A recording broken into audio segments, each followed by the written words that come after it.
ঝিঙে পোস্ত রান্না হচ্ছে, আলু ঝিঙে দিয়ে পোস্ত দিয়ে।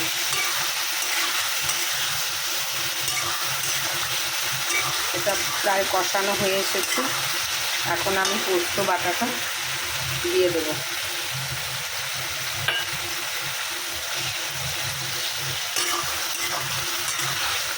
পোস্ত বেশি ভাজতে হয় না, একটু অল্প একটু নাড়াচাড়া করে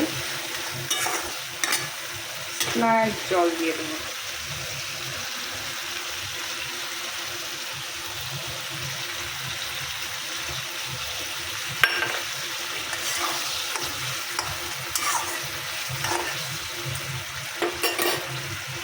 গ্যাসের ফ্লেমটা কমিয়ে দেব,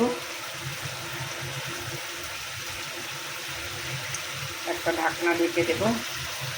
ব্যাস, তারপরে যখন শুকিয়ে যাবে একটু চিনি দিয়ে পোস্ত নামিয়ে নেব।